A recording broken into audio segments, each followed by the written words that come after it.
Vamos a preparar nuestro corazón para la palabra de Dios y pueden abrir ahí en sus Biblias, en 2 de Timoteo, el capítulo 2. Y una vez allí vamos a leer los versículos 14 al 16. La segunda carta entonces de Pablo a Timoteo, el capítulo 2 y los versículos 14 a 16. Dice la palabra: recuérdales esto, exhortándoles delante del Señor a que no contiendan sobre palabras, lo cual para nada aprovecha, sino que es para perdición de los oyentes.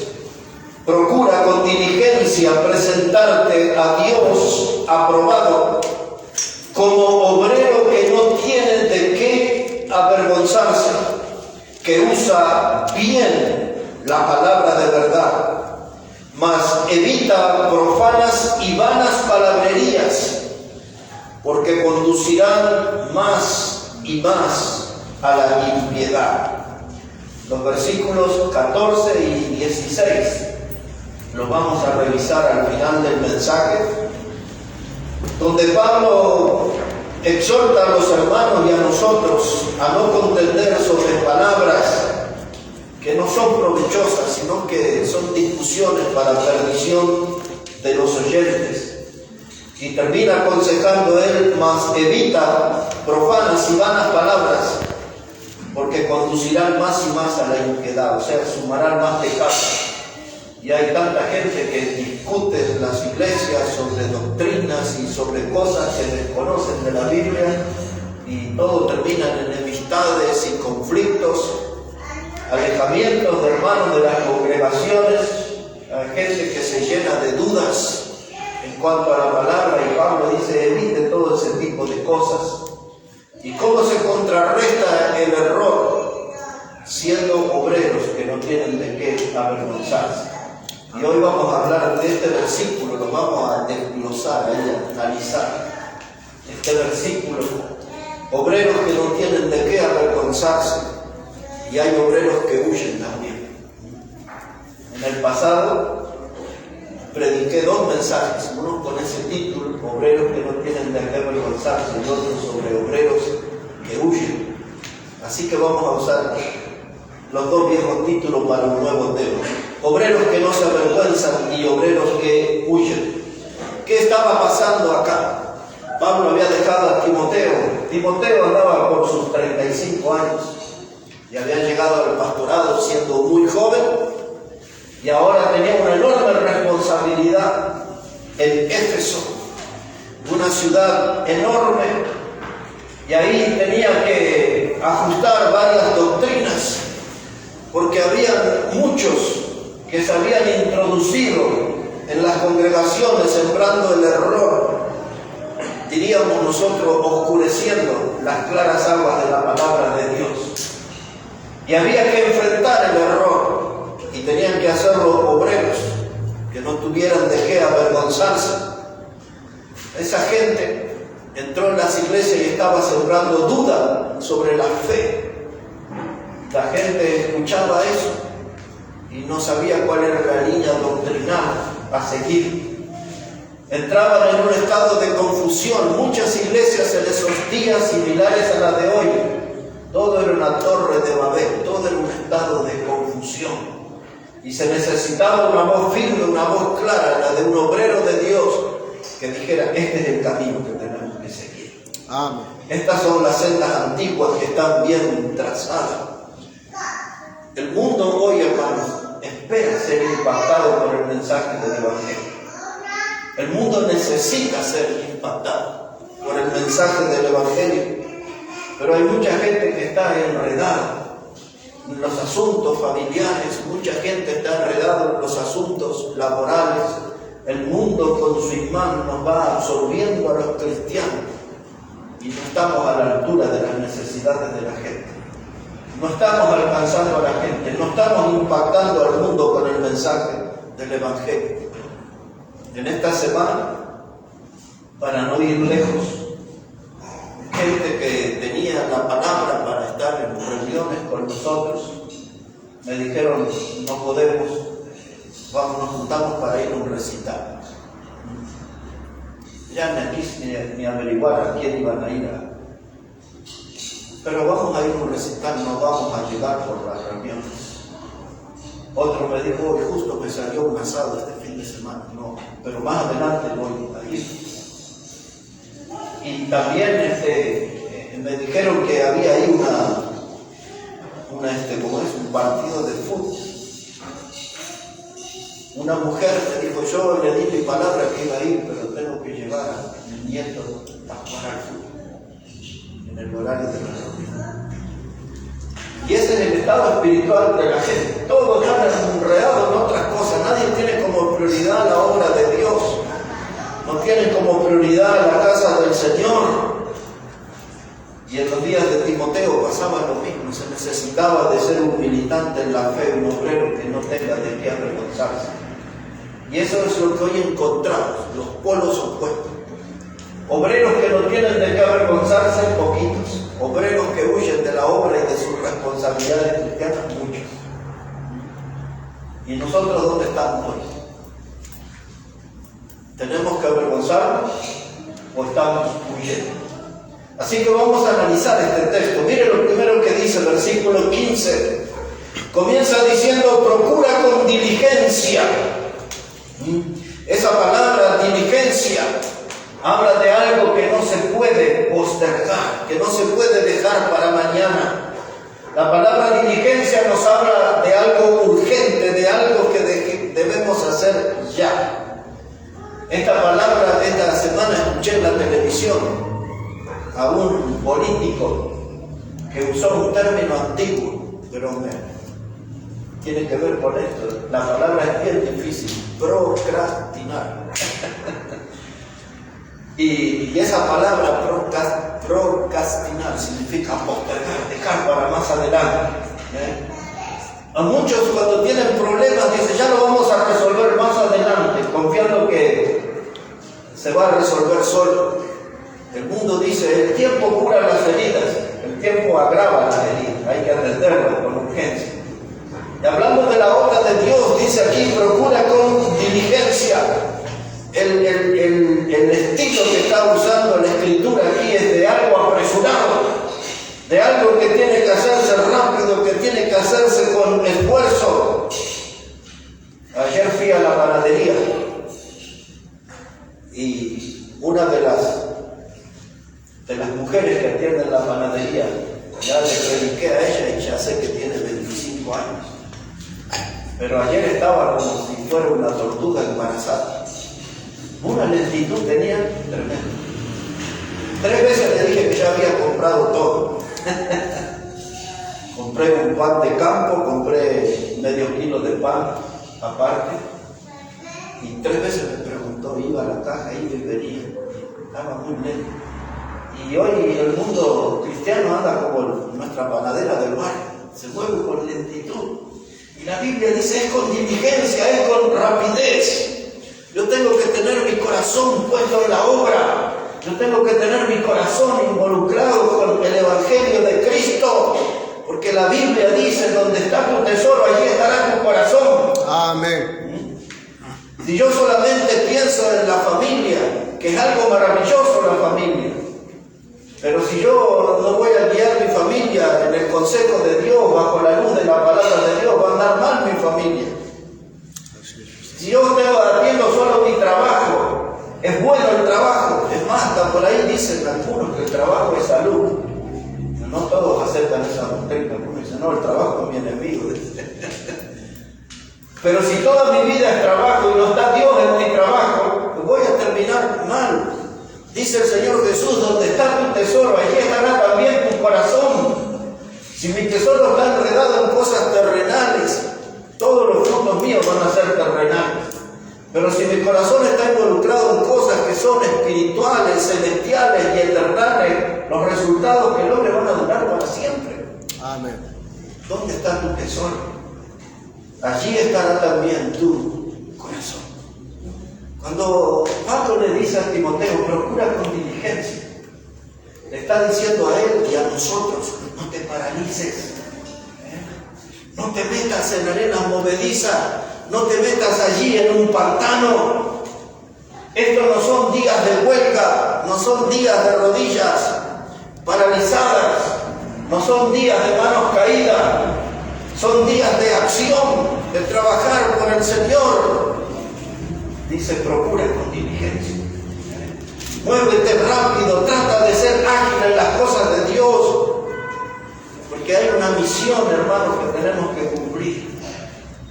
Y esa misión es la de servir a nuestro Señor.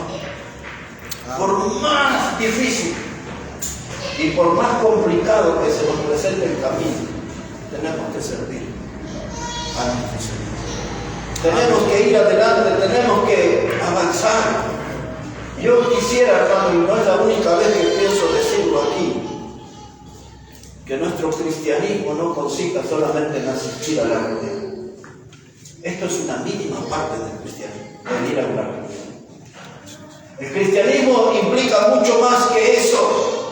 El cristianismo tiene que ver también con predicar, tiene que ver con invitar, tiene que ver con visitar, tiene que ver con bautizar, tiene que ver con discipular, entrenar a la gente. No es solamente venir, sentarme, oír y regresar a mi casa. El cristianismo es mucho más. No es solamente asistir a una reunión. El llamado del Señor a tomar la cruz es mucho más que asistir a una reunión. Amén, pastor. Pero como el diablo nos empieza a meter en ese molde y nos pone ahí en un escenario de conformismo, y puedo hasta decir, ya tuve asistencia perfecta un sábado y domingo, no me pida más, eso es lo mínimo. Es lo mínimo, venir a la casa de Dios, hermano, porque si nosotros no hacemos todo el trabajo que Dios nos mandó, el diablo nos pone en su molde, nos pone en la trituradora humana. El diablo está triturando a los cristianos en las iglesias y todos están allí calentando un banco y algunos los tienen entretenidos ahí con musiquitas y cosas y ahí nomás. Pero frutos, predicación, oración, consagración, no se ven en los cultos hoy, hermano. Amén. Y nosotros no tenemos que caer en la general. Así es, pastor. Tenemos que ser diferentes, tenemos que ser del modo que enseña la palabra de Dios. Dice, procura con diligencia. Así que ya como que vamos a poner el pie en el acelerador. Todo lo que vamos a seguir diciendo requiere de urgencia, de velocidad, requiere de acción. Y la segunda cosa que le dice Pablo a Timoteo es presentarte a Dios. No huyas de Dios, no escapes de Dios. David lo explicó de una manera maravillosa en el Salmo 139. Cuando él dice que si fuera al extremo del mar, allí me alcanzará tu diestra, y si me escondo en la peña, allí me verás. Y después que explica todo, la imposibilidad de escapar de Dios, él dice, ¿a dónde me iré de tu espíritu y a dónde huiré de tu presencia? Amén. Y en la misma pregunta que David plantea está la respuesta, es imposible, porque estamos frente a un Dios que es omnipresente, está en todo lugar. No podemos escapar de su mirada. El Antiguo Testamento ofrece pasajes donde dice que los ojos del Señor están sobre toda la tierra. Amén. La Biblia enseña que Dios cabalga en las nubes. Seguramente no leyó ese texto. Dios se mueve a toda velocidad, hermanos. No podemos nosotros escapar de su mirada. Y ahora después que dice, hazlo con urgencia, con rapidez, procura con diligencia, dice, presentarte a Dios. El tomar como hijos de Dios conciencia que estamos bajo la permanente mirada de nuestro Padre. Amén. Nosotros podemos escaparnos de la mirada de los hermanos, de la mirada del predicador. Si trabajamos en un taller y tenemos un jefe de sección, nos podemos escapar de su mirada. Nos podemos escapar del dueño de la fábrica, de un montón de lugares, pero de Dios no podemos. Y eso es algo que tenemos que sabernos como cristianos. Cuando dice la Biblia que tenemos que presentarnos delante de Dios, a mí me encanta un pasaje que solamente voy a recordarle un párrafo, no todo el pasaje, de Eclesiastés 12, del versículo 13. Ya en el Antiguo Testamento Dios daba este principio diciendo, dice, el fin de todo el discurso es este. O sea que al terminar el libro Salomón dice eso, el fin de todo el discurso es este, teme a Dios. Y ustedes ya saben que ese temer a Dios habla de reverencia, de respeto. Ten respeto por Dios, no te burles de Dios. Amén. No intentes hacerlo tonto a Dios. Sienta temor por Dios, sienta respeto. Amén. Y tome conciencia que su mirada es permanente. Y termina Salomón diciendo, porque Dios traerá toda obra a juicio. Dice, sea bueno, sea malo. Y ese pasaje nos pone en un aprieto. Porque todo lo que hemos pretendido esconder en nuestra vida terrenal se conocerá en una jornada celestial. El Nuevo Testamento le llama a esa jornada el tribunal de Cristo. Dos pasajes habla la Biblia sobre eso, Romanos 14:10 y 2 de Corintios 5:10. Dice que todos compareceremos ante el tribunal de Cristo. Amén. Pablo ofrece más detalles sobre ese evento en 1 de Corintios 3, del 12 al 15, cuando dice que nosotros en nuestra vida cristiana tenemos obras que son de heno, madera y hojarasca, de oro, plata y piedra preciosa, pero el fuego las probará. Amén. Y el cristianismo de hoy, hermano, en su gran mayoría, que es lo que nosotros tenemos que evitar, está produciendo obras de heno, madera y hojarasca, y el fuego les está esperando. Y cuando todas esas clases de obras pasen por el fuego, todo quedará en ceniza. Porque el heno es pasto.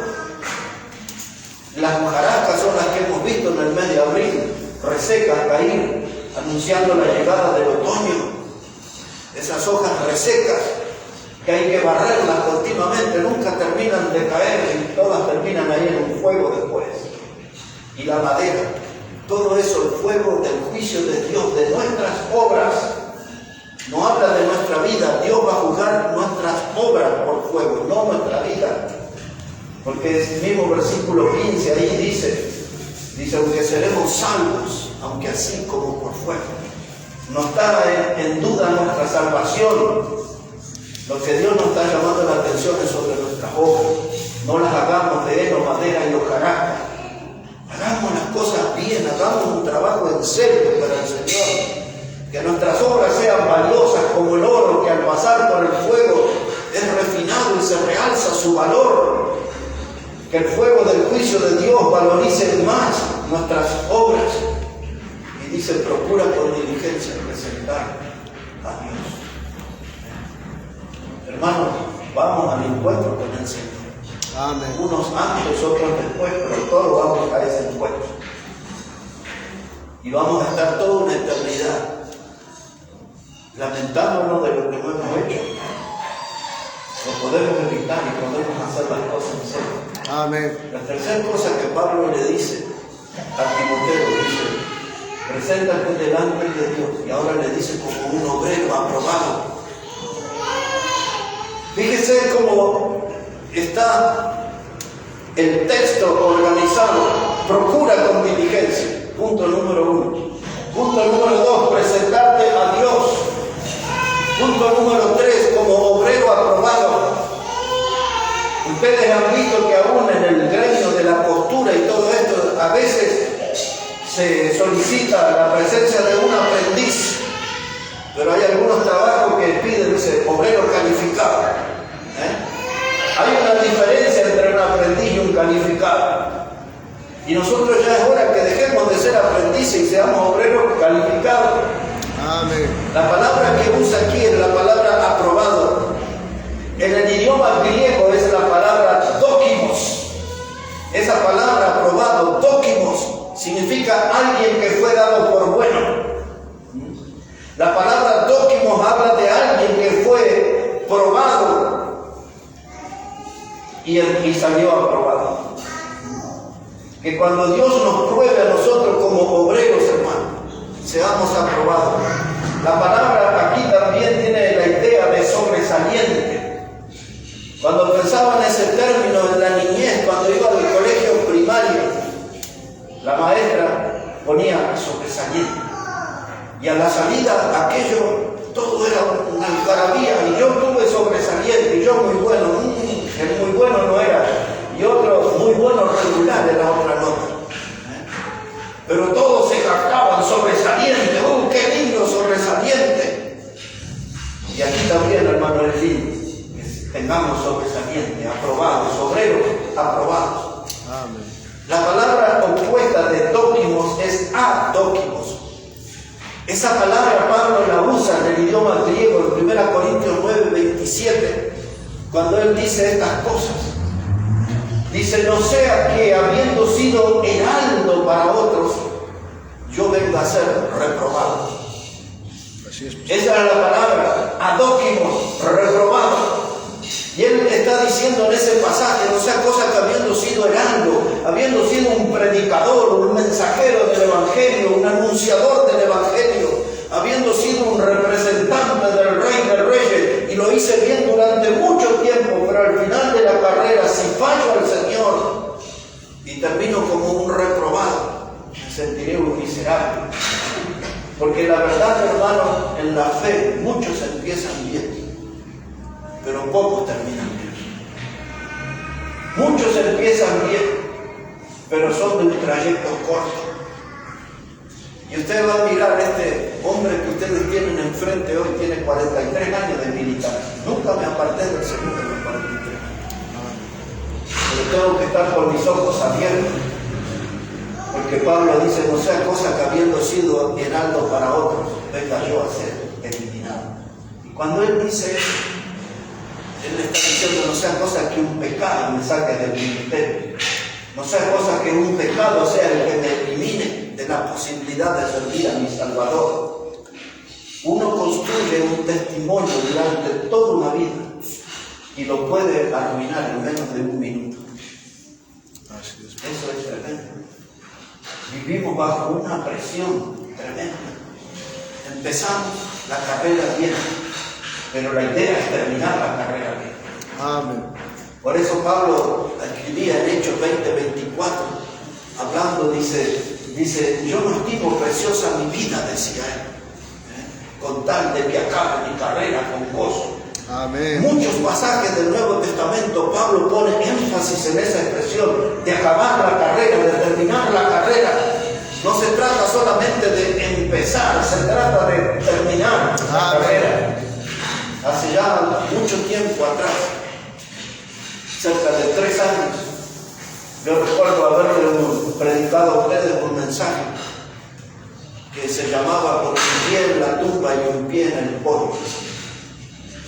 Y cuando prediqué, debería rescatar y volver a predicar ese mensaje. Un pie en la tumba y un pie en el polvo. Yo les conté una historia de un atleta de apellido Acuario. Y este hombre participó en los Juegos Olímpicos, en las Olimpiadas, en el año 1968 en México. Y él participó en la competencia principal de 42 kilómetros. Pero ni bien salió, antes de la primera mitad, se rompió su rodilla. Y él se sacó su polera y se hizo un torniquete y siguió adelante como pudo en una pierna. La ceremonia terminó y ya hubo los ganadores y ya les habían dado el premio. Ya estaba oscureciendo en el Estadio Azteca y la gente ya se estaba retirando, ya todos habían sido premiados. Y de pronto una sombra irrumpió en esa pista. Y detrás de esa sombra unas sirenas de los patrulleros empezaron a acompañar. Nadie entendía nada. Primero fue un silencio total, mirada atenta. Y empezó a crecer un rumor y la pregunta, ¿qué es esto? ¿Quién es este? Un hombre saltando en una pierna. Y llegó hasta la línea de la meta y se desplomó. Los médicos corrieron, lo atendieron rápido, lo subieron a la ambulancia y lo llevaron al hospital. Al otro día los periodistas se hicieron presentes en el hospital, muchos eran los periodistas. El hombre había sobrevivido, actual. Y le preguntaron a él, ¿por qué él siguió en la competencia tan lastimado y sangrando si él sabía que jamás iba a ganar? Y él dijo estas palabras textuales. Dijo, en mi país no me mandaron a ganar, me mandaron a terminar la carrera. Así es, pastor. Mi hermano, nosotros tenemos que terminar la carrera. Amén. Como sea. Amén. Golpeados, lastimados, malheridos, superando obstáculos como sea. Pero tenemos que llegar al final de la carrera. Dios espera vernos firmes en la fe. Amén. Al final de nuestra carrera. Yo tengo 43 años en el camino del Señor y algunos de ustedes recién están empezando. Como dijo el ángel a Elías, debajo del relevo, largo camino te espera. Así es. Largo camino te espera. Muchas veces, algunos hombres y mujeres de mi edad, y aún algunos mayores que yo todavía, jóvenes los señalan en las congregaciones y los critican. Pero vamos a ver al final de la carrera si terminan como nosotros. Que nosotros ya hemos dado muchas batallas, pero hay que terminar la carrera, esa es la meta. No puedo conformarme con haber tenido buenos tiempos y lindos tiempos de servir al Señor. Hay que seguirlo y hay que servirle durante toda la carrera. Obrero aprobado. Ahora, ¿qué está en la mente de Pablo cuando habla de un obrero? Hace ya unos cuantos años, algo se ve todavía, pero casi nada. Aquí había una fábrica y posiblemente se llamaba Grafa. Y entonces todos los que trabajaban, los obreros metalúrgicos, los mecánicos, los del gremio de los aserraderos, de la carpintería, todos tenían a sus mamelucos. Eso era, el overol le llamaban. Y eran de distintos colores, y usted los veía en la madrugada esperando el colectivo. Este es metalúrgico, aquel es mecánico, este es obrero, este va a la estación. Usted los pone la vestimenta. Y entonces, hermanos, cuando estamos hablando de un obrero aquí, Pablo está hablando de un trabajador. Le voy a decir más, la palabra que está en la mente de Pablo aquí en este texto es ser un artesano. Y eso es lo que Dios espera, que nosotros seamos artesanos. El artesano es alguien que ejerce su oficio con dedicación y con precisión. El artesano no deja ningún hilo colgando. El artesano que trabaja la arcilla o el barro no deja ninguna aspereza, ninguna piedra, ni restos de hueso ni de vidrio. Su obra es perfecta. Él se dedica, le pone atención, le pone dedicación, lo hace con sacrificio. A mí me gusta más la palabra, la idea de la palabra artesano que de obrero. Porque de obreros hay muchos, pero el artesano es alguien que hace un trabajo que lo termina a la perfección. Y nosotros tenemos que hacer esa clase de trabajo para Dios. Y cuando nosotros nos pregunten cuál es nuestro oficio, soy un obrero aprobado o un artesano aprobado por Dios. Que no le salga, soy costurero. Cuando le pregunten por su oficio, no diga soy un técnico electromecánico. Cuando le pregunten su oficio, sea preciso y diga soy un obrero aprobado por Dios, que no tengo de qué avergonzar. Amén. Así que de eso se trata, hermano. Este es el oficio. Mi oficio es ser siervo de Dios. Ese es mi oficio. Esta semana estuve revisando todos mis pasaportes y revisé el último y me di cuenta que tenía que haberlo renovado por 5 años el año anterior. Mi último pasaporte ya estaba enfermo para ese tiempo. Todo lo que tengo ahí registrado son todos viajes a Bolivia, Buenos Aires, Santa Cruz, todo así. El pasaporte anterior estaba junto a eso. Todas las hojas, del principio al fin, no entraba más sello, ningún sello. Ese era lo que nos enloquecía a los de la Interpol, en los aeropuertos. Y me tenían ahí, ¿por qué estuvo acá? Nicaragua. por qué fue a Costa Rica? Y todos me tenían rato preguntándome todo, sello por sello. El último no, es Santa Cruz, Buenos Aires, Santa Cruz. Y tiene 3 hojas en uso nada más. Y estaba revisando mi documento. Y ahí decía, pastor. Y si me hubiesen permitido, tendría que haber puesto siervo de Dios. Porque ese es mi oficio. Ese es mi oficio. Cristo me salvó para eso, para que sea un siervo del Señor. Amén. Y dice Pablo que yo tengo que presentarme delante de Dios como un obrero. Dijo el Señor Jesucristo, en los negocios de mi Padre me es necesario que estar. Amén. Me gustó mucho esta semana, unos hermanos en Nicaragua están teniendo una conferencia y el título de la conferencia es en los negocios de mi Padre me es necesario que estar. Y necesitamos oír más seguido eso. Y necesitamos exhortarnos y animarnos entre nosotros a estar en los negocios de nuestro Padre. Amén, pastor. Jesús dijo, es necesario. Es imprescindible, es sumamente importante estar en los negocios de Amén. mi Padre. Y cuando nos enfrentamos a esa frase, todos sabemos que estamos más metidos en otra clase de negocio. Pero Jesús dice, en los negocios de mi Padre me es necesario estar. 3 cosas hasta el momento. Procura con diligencia. Número 2, presentarte a Dios. Número 3, como obrero aprobado. Y ahora el punto número 4, nuestro escalón 4, dice aquí que no tiene de qué avergonzarse. Y esta frase me lleva rápidamente a Hebreos 12. Cuando el apóstol Pablo no dice la carta, pero todos sospechamos que fue Pablo el que la escribió por su estilo y por varias cosas más. Dice que tenemos que nosotros, alrededor nuestro, una gran nube de testigos. Y la nube de testigos son todos los hombres y mujeres que aparecen en el capítulo anterior, en Hebreos 11, a los que nosotros les llamamos los héroes de la fe, la galería de los héroes y de las heroínas de la fe. Amén. Porque ahí aparecen mujeres como Sara, como Rahab, en esa lista de heroínas y de héroes. Y ahora dice el escritor, nosotros tenemos una tan grande nube de testigos. Es decir, toda esa gente que desde el Antiguo Testamento nos enseñó cómo triunfar con la fe, cómo superar obstáculos.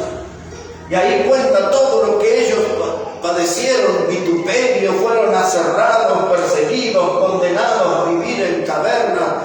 Cuenta todo el capítulo 11. Y dice, teniendo esa gente, que ellos van a impedir que yo tenga una conducta de manteca o de azúcar que me derrita fácilmente. No puedo decir, no, pero estamos viviendo tiempos difíciles. Ellos pasaron tiempos difíciles. Así es, pastor. Y nos enseñaron cómo la fe puede triunfar sobre la peor adversidad. Amén. Daniel en el foso de los leones, los muchachos en el horno de fuego, y así la historia es larguísima.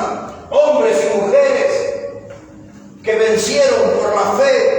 Y esa nube de testigos no están para juzgarnos, están para animarnos, para alentarnos, para decirnos a nosotros los del siglo XXI que es posible ser victoriosos con la fe en Cristo. Amén, pastor. Que es posible superar todos los obstáculos. Así es. Ellos están ahí para levantar sus voces desde las tribunas y decirnos, vamos, ustedes también pueden ser vencedores. Ustedes también pueden alcanzar el podio. Ustedes también pueden comportarse como obreros que no tengan de qué avergonzarse. Amén, pastor. Y dice ahí Hebreos 12:2, dice, corriendo una tan grande nube de testigos, dice, vayamos por la carrera que tenemos por delante. Ni un cristiano tiene que andar marcha atrás, no hay reversa para un cristiano. Así es, pastor. Siempre tenemos que ir adelante. En Bolivia, y ustedes lo saben, tantas veces hemos andado perdidos en callejones y en rutas, pero siempre que teníamos a alguien en el auto, en el volante o en el asiento de atrás, pues yo siempre fui el acompañante. La gente decía, rápido. Y así debe andar un cristiano, Siempre adelante, siempre adelante, siempre adelante. Amén. Dice, corriendo con paciencia la carrera que tenemos por delante. Y esa palabra paciencia que usa Hebreos 12:2 habla de la certeza de que estoy bien entrenado para llegar a la meta. Por eso no estoy preocupado. Así es. Corro la carrera con paciencia porque sé que no me va a faltar el aire, sé que no me voy a calambrar, sé que no me voy a quedar tirado en el camino. Tuve disciplina. La palabra disciplina en la Biblia que aparece en Hebreos 12 y otros pasajes es la palabra entrenamiento o gimnasia. Así es, pastor. Esa es la definición del griego al español de la palabra disciplina, entrenamiento o gimnasia. Así es, pastor. Si bien nuestro físico y nuestras panzas denuncian que no hacemos gimnasia, nuestra vida espiritual puede estar bien entrenada para lo que sea. Nuestra vida espiritual puede estar bien disciplinada, bien entrenada. Voy a llegar, me estoy preparando para llegar a la meta de pie. No soy un gusano para arrastrarme en el camino, soy un hijo de Dios y llegaré ahí con el pecho hinchido y llevaré la cinta y alcanzaré la meta. Ese es el desafío para nosotros. Amén. A eso Pablo apunta cuando dice un obrero que no tiene de qué avergonzarse. No está ahí acalambrado en el camino, tirado en el camino. Hace 2 domingos atrás no quedó la grabación, pero recuerdan este mensaje de las cicatrices que hablé. De las cicatrices que son la experiencia de las batallas que hemos tenido, no nos han destruido, por eso tenemos cicatrices. Y las cicatrices siempre recuerdan momentos de dolor que hubo en nuestra vida. Son heridas que cerraron. Y en esa prédica yo les dije a ustedes, y saben bien de qué hablo, hay que revisar bien todos los puntos de la costura para que esas heridas no vuelvan a abrirse. Hay que revisar que esté todo bien cerrado ahí. ¿Y sabe qué, hermano? Cuando hablamos de esas cicatrices, yo les cité al predicador bautista. No era fundamental, pero dijo e hizo algunas cosas buenas. Se llamaba Martin Luther King. Y él dijo que si tú no puedes volar, entonces corre. Si no puedes correr, entonces camina. Y si no puedes caminar, arrástrate, pero sea lo que hagas, siempre hacia adelante, decía él. Así es, pastor. Y así debe ser por nosotros, hermano. Siempre adelante, corriendo con paciencia la carrera que tenemos por delante. Amén.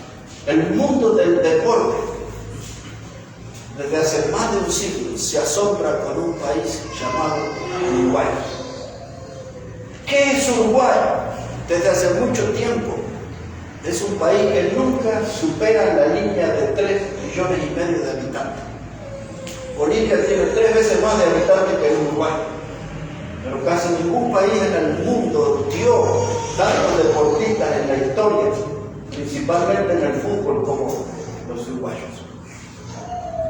Y allí hay algo que el mundo conoce y muchos se preguntan qué significa: la garra charrúa, los grandes logros que consiguió en Francia, en Holanda y en el mismo Uruguay. 3 títulos mundiales en 6 años. Y luego la guerra suspendió los mundiales y comenzó en el 38. Uruguay no fue, pero después de la Segunda Guerra Mundial fue al Mundial de Brasil en el 50. En un escenario donde había 200.000 personas. Ahora ese escenario entra 90.000. Pero en aquel tiempo la gente estaba ahí en esa final. Y fue el triunfo más resonante en la historia del fútbol. Un puñadito de uruguayos le vencieron a la poderosa selección de Brasil. La gente, hermano, se tiraba desde la tribuna, se mataban así. Pero ahí comenzó a tomar esa dimensión de lo que era la garra charrúa, de esa gente del campo de juego que construyó una historia. Solamente 3 casos muy rápidos les voy a mencionar. En el año 1958, en un mundial, era una argentino, pero vivía en Uruguay, jugaba con Uruguay, se llamaba Juan Eduardo Hover. Estaba jugando el partido, no había cambio, entraban 11 y tenían que salir los 11, o si alguien salía no había respuesta. Y al hombre le dio un infarto en el partido, se desplomó. Y usted ve las imágenes, vinieron los compañeros, le masajeaban el corazón y el hombre salió del infarto y siguió jugando el partido. Pero le dio un infarto de verdad. En el año 1962, 4 años después, un hombre de mi pueblo, se llamaba Eliseo Álvarez, era el mundial en Chile. Y el hombre se fracturó en el primer partido, en la primera parte del partido, y jugó todo el resto del partido quebrado en una pierna. Más atrás en el tiempo, en el lugar donde yo viví, en el estadio, donde se jugó el primer partido del primer mundial, el Parque Central. Yo viví ahí, en las tribunas, estaban las habitaciones, cuando el tiempo que estuve ahí en Nacional. Entraba ahí por el túnel y entraba ahí al escenario, el terreno donde se jugó el primer mundial. Y ahora hay toda una tribuna que se llama Abdón Ortega. Y hay una bandera colgada. Y esa bandera dice, todos los domingos usted la va a poder ver ahí, dice, por la sangre de Ortega. Así dice. ¿Y quién era ese hombre? Le decían el indio. Y ese hombre jugó en Nacional, más de 100 partidos jugó. Ese hombre, su vida era el Club Nacional. Su corazón estaba involucrado con el Club Nacional. En aquellos años, para casi el año 1920, se acostumbraban los domingos al terminar el partido, estando en el vestuario, los técnicos daban la charla y decían quiénes eran los jugadores que iban a jugar el próximo domingo. Y después de más de 100 partidos que ese hombre jugó y siendo el capitán de Nacional, el técnico le dijo a don Portero, dice, el próximo domingo usted va a ir al banco de suplentes. Él no podía soportar eso, amaba tanto al club, su corazón estaba tan entregado al club, su pasión era el club, su vida era el club, y no podía tolerar ir al banco de suplentes. Y en la mitad de la semana tomó un revólver y entró a la mitad de la cancha, en el escenario, y se dio un tiro y se quitó la vida, porque era tanto lo que amaba el club que no podía estar un domingo sin jugar. Cuando yo repaso esas cosas de la historia, digo, si tuviéramos esa clase de amor por el Señor, ¿no?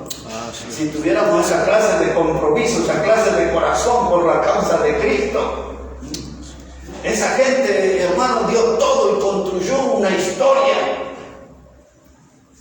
por la entrega que tuvieron por un deporte. Tanto, mucho más deberíamos dar nosotros por la causa de Cristo. Amén, pastor. Comprometidos con el Evangelio, un corazón involucrado en las cosas de Dios. ¿Y saben qué, hermanos? En el servicio se necesita atención, porque a veces el servicio puede ser una trampa. Y la trampa es que muchos de nosotros podemos estar en la obra de Dios, pero no estamos con el Dios de la obra. Venimos el sábado y venimos el domingo y aquí nos encontramos. Estamos en la obra de Dios, pero en la semana no estamos con el Dios de la obra. Así es. Lo tenemos lejano, lo tenemos olvidado. No tenemos una relación con Él, no tenemos una comunión con Él. Y pretendemos servirle el sábado y el domingo sin haber tenido contacto en el resto de la semana con Dios. Si usted me está entendiendo, como yo estoy tratando de entenderlo al apóstol Pablo, dice, procura con diligencia, se necesita acción, urgencia, velocidad. ¿Para qué? Para presentarme delante de Dios. Amén. Tener conciencia que estoy delante de Dios. ¿Como qué? Como un obrero aprobado, un obrero calificado para el servicio de Dios. Y Y ahí dice también un obrero que no tiene de qué avergonzarse. ¿Para qué, hermano? Porque yo tengo que ser bendición para otra gente. Hay tanta gente en la iglesia que es de tropiezo para otros. Así es. Hay tanta gente, hermano, llena de rencores y de odios en las iglesias y que destilan amargura desde su pie. Y la gente huye de las congregaciones y no quieren volver y se van ahí desangrando, lastimados, vuelven a las tinieblas. Y Pablo dice, no tiene que ser de esa clase de gente. La Biblia da una serie de nombres de gente que era así dañina en la obra de Dios. Uno se llamaba Himeneo, el otro se llamaba Fileto, otro se llamaba Hermógenes, otro se llamaba Janes, Cambre, Alejandro el Calderero. Fue una lista larguísima de gente mala que había en las iglesias, sembrando error, sembrando conflictos. Y Pablo está diciendo, no seas como ninguno de ellos, tú tienes que ser como un obrero que no tiene de qué avergonzarse. De alguien que se cuida a sí mismo y cuida de no dañar a los demás. Amén. Porque la idea es, hermanos, que nosotros seamos de provecho para otros, que seamos de bendición para otros, que nuestro testimonio, nuestra manera de andar en el camino de la fe sea alentador para otros, sea de ánimo para otros, que no seamos un mal ejemplo, que no, hermanos, no mostremos un estilo perezoso de la obra, sino que tenemos que hacerlo con diligencia. Y el último consejo que Pablo le da, dice, procura con diligencia presentarte delante de Dios, número 2, como obrero aprobado, número 3, como obrero que no tiene de qué avergonzarse, número 4, y número 5 dice que usa bien la palabra de verdad. La palabra, hermano, ya lo vemos 3 domingos atrás, prediqué la espada cortante de 2 filos. Y hoy hay muchos cristianos, tantos cristianos, que nosotros les decimos, cuidado que este es más peligroso que mono con navaja. No hace mucho vi eso también. Y me di cuenta del origen de esa frase, porque el mono agarra la navaja y corta y lastima todo en el camino. Y hoy hay muchos cristianos que usan la Biblia, en vez para que sea de bendición, de edificación, de ánimo a otros, la usan para destruir a otros. Hermano, si usted no está casado, no puede venir a la reunión. Hermano, si usted no viene de falda, no puede entrar al culto. Hermano, hoy le contaba aquí a los hermanos. Yo he estado con pastores. Estaría en pecado yo con esta camisa. Si no, tiene que ser blanca, ¿cómo voy a usar una rayadita? Hay tanta gente así, hermano. Yo he visto tantos predicadores y de los más famosos ofender y lastimar al auditorio, que no estaban ahí parados para hacer bendición. No sabían usar la espada. Hay un mexicano que siempre me dice a mí me gusta porque sabes golpear vos con el revés de la espada. Porque si usted golpea con el revés, usted va a sacudir a una persona, pero no le va a matar. Pero si le da con el filo, le va a lastimar seriamente, le va a arruinar la vida. Dice que usa bien la palabra de verdad. Eso significa que la espada debe ser usada con precisión, como si fuera un bisturí, porque de eso hablé en ese mensaje, el bisturí de Dios. El bisturí no corta a lo loco, hermano, tiene un trazado, tiene un recorrido, tiene un corte preciso. La palabra usar bien, la palabra de verdad, quiere decir cortar rectamente. Pablo, un hombre acostumbrado a hacer carpa y acostumbrado al rubro de la costura, él sabía lo que era cortar y coser rectamente. No andaba haciendo remiendo, no andaba haciendo parche, cortaba y hacía la costura recta. Y se asoció con otros que andaban rectamente en la vida, como aquel matrimonio italiano, Aquila y Priscila. Ellos andaban con Pablo, todos eran costureros, todos eran del oficio de hacer carpas, y todos juntos eran potentes servidores de Dios. Cuando dice que usa bien las palabras de verdad, lo que Pablo le está diciendo de que el resultado sea un trabajo bien hecho. Y esa frase, hermano, yo la quiero usar como pregunta. ¿Estamos haciendo un trabajo bien hecho aquí? Porque esto no es un kiosco de caramelos y chocolatines. Este es un lugar donde hay almas valiosas y preciosas por las que Cristo murió. Amén. Y tenemos que hacer un trabajo bien hecho en este lugar. Amén. En el año 2003 hice la primera conferencia grande en el norte de Argentina. Más de 400 personas llegaron ahí. Muchos de los predicadores que vinieron no los conocían. Habían oído hablar acerca de mí, de mi trabajo, y vinieron 17 a apoyar. Gastaron miles de dólares en venir y apoyarme. Pero uno de aquellos predicadores tenía un historial tremendo, contaba con 73 años de edad en ese tiempo.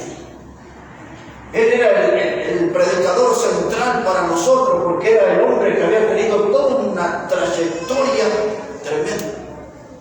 Él era descendiente del famoso revolucionario Pancho Villa. El abuelo de él había combatido junto con Pancho Villa. Pero la historia de este hombre, que ha sido un enorme predicador, fue la primera vez, muchas veces estuvimos juntos después hasta su partida. Pero yo recuerdo cuando terminó aquella conferencia, esa vez me quisieron matar, vino gente a matarme ahí, y él salió a enfrentar por sus 73 años ahí. Como dicen los chicos, salió a copar la parada. No me acuerdo bien todo eso como fue. Pero lo que quiero contarles es que la primera vez que escuché a él, vino y me puso la mano en el hombro y dijo esto, dice, hermano, usted hizo un buen trabajo. Y a mí me quedó eso y lo entendí con el tiempo, porque de eso se trata, somos obreros del Señor y todo lo que hacemos es trabajo. Amén. Nuestro oficio es trabajar para el Señor. Y si alguien le dice ha hecho buen trabajo es porque ha servido bien en las cosas del Señor. A veces, hermanos, le dedicamos más atención a nuestro trabajo mundano que a nuestro trabajo en la obra del Señor. Así es, pastor. Hermano, cuando Pablo dice que usa bien la palabra de verdad, él está diciendo un trabajo bien hecho. Tenemos que hacer, hermano, en la iglesia bautista Maranata un trabajo bien hecho. Amén, pastor. Un trabajo bien hecho. En una de las obras donde tuve casi 30 años ahí, el edificio era mucho más grande que los hermanos que lo conocen. Y había varios que venían y decían, déjeme que yo voy a levantar esa pared. Recuerdo de uno que decía que era maestro mayor de obra y que tenía su diploma y todas sus cosas. Hasta el día de hoy no se pudo corregir, ya no se puede corregir. Hizo la pared que estaba separada de la columna como esa ahí, en un tramo 7 centímetros y en el otro 11, tenía una panza. ¿Qué dicen los albañiles frente a eso? Después lo arreglamos por reboque. ¿Cuánto reboque? Y había gente que venía y me decía, ¿me dejas levantar esa hilada de ladrillo? ¿Me dejas hacer aquel reboque?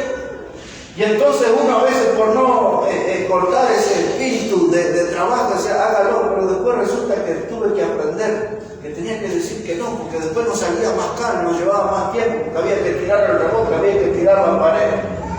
Y había algunos que no lo corregimos, lo que sufrimos con la cerámica. Porque vinieron esa gente que son voluntariosos, querían hacer cosas, empezaron a poner la cerámica. Y después resulta que nos cerraba todo, hasta que vino un amigo mío y me dijo, no, dice, vamos a levantar todo y vamos a hacer de nuevo y vamos a hacerlo bien. Y hermano, y a veces nosotros hacemos así rapidito, andamos con alambre, hagamos aquí. No, Pablo dice, usa bien la palabra de verdad, haz un trabajo bien hecho. Estás trabajando con almas humanas, estás trabajando con personas por las que Cristo murió. Y ahora, para ir terminando, volvemos al principio. Pablo le dijo a Timoteo, evita malas palabras, evita discutir, entrar en esas discusiones, porque habían venido tantos charlatanes y delirantes a la iglesia trayendo doctrinas de error. Y dice, tú evita las discusiones y concéntrate en ser un obrero que se presenta como aprobado, que traza bien la palabra de verdad, ocúpate de eso. No le dediques tiempo charlatanes que andan diciendo cosas. Y hoy usted va en las iglesias, hermano. El jueves conté un poquito aquí en la reunión. Pero ya dice, y este es calvinista y cree que antes de la fundación del mundo Dios salvó así, ya sabe que no hay que predicar y leer ni de predestinación ni de elección y todo. Ay, ustedes, ¿cómo saben? No saben nada. Y vienen otros allí y dicen, mire, estos son arminianos y este era un líder alemán y así y así. Y aquel es luterano, mire, este era un hombre preparado y la reforma, y aquel se llamaba Juan Knox y era de Escocia, y hermanos, llaman y discuten sobre hombres, pero de la Biblia y del progreso del Evangelio nada. Y las iglesias se pelean y se dividen y se ponen todos esos títulos malos. Nosotros somos metodistas, seguidores de los hermanos Wesley, seguidores de Whitefield, y aquel es de los otros, de los hermanos libres, seguidores de Nelson Darby. Y Pablo le dice a Timoteo, párate en el púlpito y compórtate como un seguidor de Cristo. Evita vanas palabras, evita todas esas discusiones que no conducen a nada. Ahuyentan a los cristianos, enfrían el corazón de otros. Tú procura con diligencia presentarte delante de Dios aprobado como obrero que no tiene de qué avergonzarse, que usa bien las palabras de verdad. ¿Está entendiendo, hermano? Amén. Ahí tenemos que pararnos nosotros, obreros del Señor. Así voy a terminar el mensaje. Aquí en 2 de Timoteo, capítulo 4, versículo 7. 2 de Timoteo, capítulo 4, versículo 7.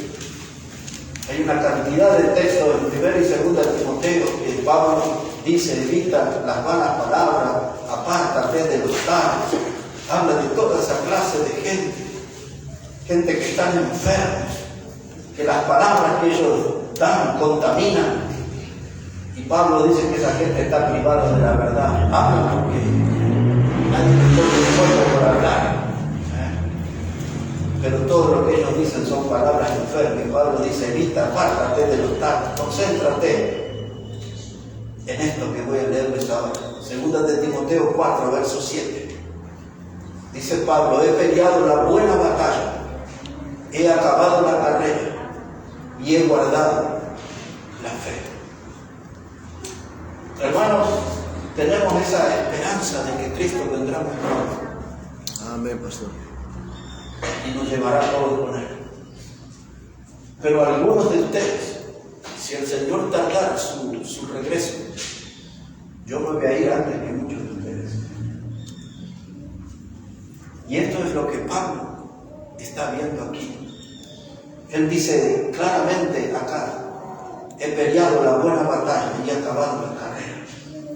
Para mí la carrera está por terminar. Para muchos de ustedes está en el comienzo, en la mitad del camino. Ya tengo 60 años. Si puedo seguir superando mi salud y Cristo no vendría, ¿hasta cuánto viviré? ¿Llegaré a los 70? Tan difícil. Estoy en el final de la carrera. La carrera está por terminar para mí. Yo tengo que mirar la meta. Pero muchos de ustedes recién han salido. Muchos de ustedes están en la primera parte del recorrido. Y Pablo está diciendo aquí claramente, dice, él he peleado la buena batalla. Es decir, que mientras estuve aquí en esta vida, yo peleé y tuvo tantos enemigos, a Nerón, el emperador, y a todos los que hemos visto hace poquito de los falsos hermanos y de todos los peligros que tuvo en Río, de los de su nación, de fieras. ¿Se acuerdan que le habían apaleado 39 veces, le habían dado duros castigos? Dice, yo he peleado la buena batalla. Combatí a favor de la buena doctrina, guardé la fe. Ya estoy mirando la meta como cercano. Más él lo dijo acá en el versículo 5 y 6.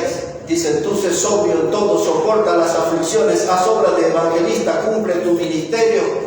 Y ahora él dice, porque yo ya estoy listo para ser sacrificado. El tiempo de mi partida está cercano. Ya sabía que estaba llegando a la meta. Estaba en las últimas horas de su vida. Se estaba terminando su vida, pero él cuando hace, hermano, el repaso de lo que fue, dice, yo peleé la buena batalla.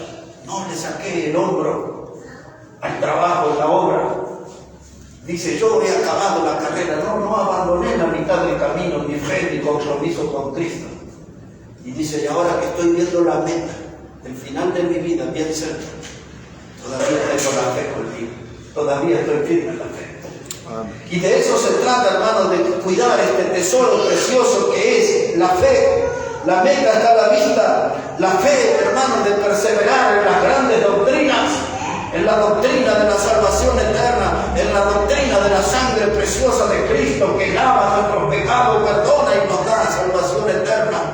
La doctrina, hermanos, de la inspiración de la Biblia, la doctrina de un Dios que es trino. La doctrina, hermanos, que está reflejada en este maravilloso libro, dice, yo he guardado la fe.